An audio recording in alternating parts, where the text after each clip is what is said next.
باغ مدینہ العلم پہ ہوتے تھے، اس لیے علم کی خدمت کو انجام دیتے تھے، اور قرآن کریم کے اعتبار سے، احادیث کے اعتبار سے کہ علم کتنا عظیم ہے، کتنی خدمت اس کی کرنی چاہیے، ہمیں کتنا علم دوست ہونا چاہیے، اس اعتبار سے آپ نے پوری زندگی علم کی خدمت میں صرف کی،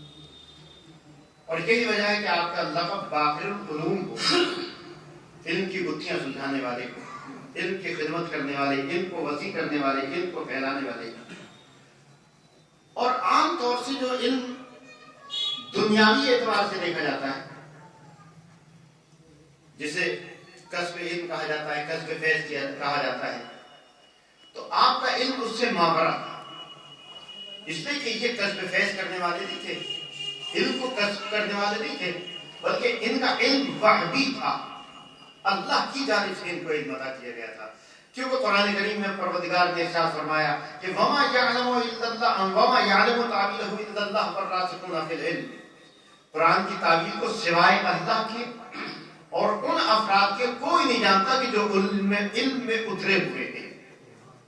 دیکھیں، علم حاصل کرنا اور ہوا کرتا ہے، ایک شخص نے علم کو حاصل کیا، وہ عالم بن گیا، کسی بھی سبجیکٹ کے علم کو حاصل کیا، سائنس کا علم حاصل کیا، میڈیکل لائن کا علم حاصل کیا، بایو کا علم حاصل کیا، میتھمیٹک کا علم حاصل کیا، تو پڑھنے کے بعد وہ عالم بن جاتا ہے، سائنس کا، بایو کا، میتھمیٹک کا، میڈیکل لائن میں کسی چیز کا وہ بہترین جاننے والا بن جاتا ہے۔ لیکن یہاں مسئلہ یہ نہیں ہے، چونکہ پروردگار اپنے علم اور قرآن کے علم کی بات کر رہا ہے نا، تو قرآن جاننے والے بہت افراد ہوا کرتے ہیں، لیکن قرآن کو اس انداز سے جاننے والے بہت کم ہوتے ہیں کہ جس کے لیے پروردگار نے کہا والراسخون فی العلم۔ کیا بات، اس نے یہ نہیں کہا کہ عالم لوگ قرآن کی تعویل جانتے ہیں، پڑھے لکھے لوگ قرآن کی تعویل جانتے ہیں، نہیں، عالم لوگ قرآن کی تعویل جانتے ہیں، نہیں، بلکہ اس نے کہا راسخون فی العلم، وہ افراد جو علم میں ہیں، علم میں اترے ہوئے ہیں۔ آپ دیکھیے آج دنیا میں تعریف کی جاتی ہے علماء کی، آج دنیا میں پڑھے لکھے لوگوں کی تعریف کی جاتی ہے کہ فلاں صاحب بہت پڑھے لکھے ہیں، فلاں صاحب بہت زیادہ قابل ہیں، فلاں صاحب نے بہت محنت سے علم حاصل کیا ہے، یہی الفاظ ہوا کرتے ہیں عام طور سے کہ فلاں صاحب بہت قابل ہیں، فلاں صاحب بہت زیادہ پڑھے لکھے ہیں، اس کا مطلب یہ ہوا کہ ان کے اندر بہت زیادہ علم ہے، وہ بہت زیادہ باصلاحیت ہے، یعنی ان کے اندر بہت زیادہ صلاحیت ہے، تو اس کا مطلب یہ ہوا کہ صلاحیت صرف ان کے اندر ہے بس۔ اور فرمایا آپ نے، ایک چھوٹی سی مثال دے دوں کہ اگر یہ کہا جائے کہ گلاس میں پانی ہے تو پانی گلاس کے اندر ہے، باہری سطح پانی سے متصل نہیں ہے، باہر کا حصہ پانی سے متصل نہیں ہے، لیکن اگر یہ کہا جائے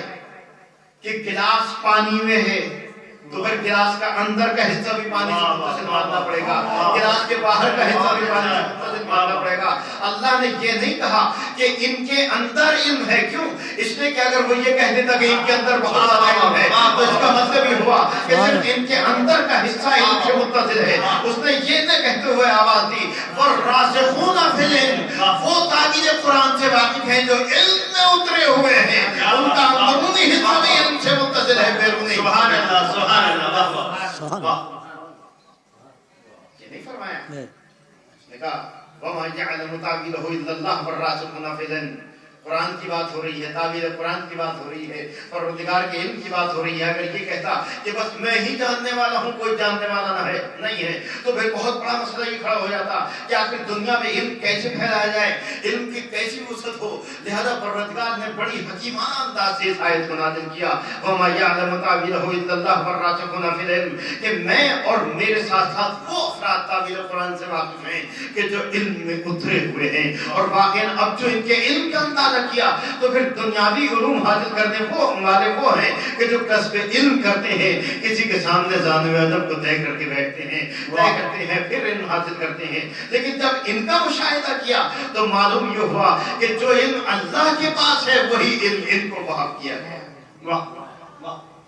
بہت سی چیزیں، بہت سی معلومات، بہت سے سوالات پوچھنے والے پوچھا کرتے تھے۔ ایک مرتبہ امام سے معلوم کیا گیا، اور وہ بھی اس کنڈیشن میں، ایسی حالت میں، ایسی کیفیت میں کہ امام گزر رہے تھے،